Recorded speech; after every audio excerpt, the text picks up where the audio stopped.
Voici un calendrier de l'Avent, version réseaux sociaux. Coucou, je vous retrouve aujourd'hui pour le Vlogmas numéro 3 et vous Des petites histoires produites chaque jour pour Noël par les stars d'internet, les influenceurs. Et je vous propose un code promo de moins 10%. C'est valable. À l'intérieur, des placements de produits, c'est la nouvelle méthode des marques pour mieux vendre. Derrière ces vidéos, Marielle, 34 ans, presque 70 000 fans sur les réseaux sociaux. Ancienne infirmière à Annecy, elle vit exclusivement de cette activité depuis un an. On est au 8e aujourd'hui, on a les petites miniatures qui sont ici et c'est vraiment des vidéos dans lesquelles je montre ma vie au quotidien, donc mes galères, mes coups de cœur, mes bons plans. Ce jour-là, elle doit honorer un contrat avec cette célèbre enseigne en filmant ses produits. Faire un petit tour du magasin pour voir les différents espaces, même si tu connais déjà le magasin.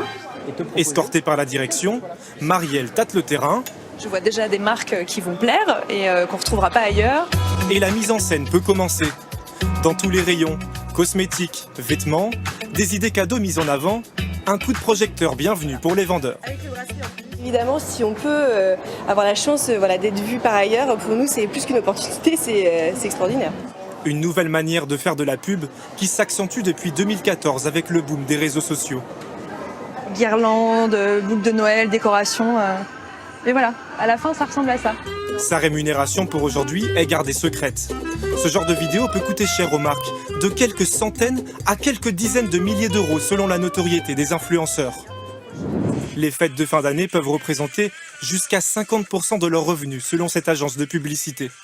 Novembre-décembre, ce sont des mois très forts dans le marketing d'influence puisque les marques communiquent beaucoup à ce moment-là et donc les influenceurs sont très très sollicités. Un marché aussi convoité par certains influenceurs peu transparents.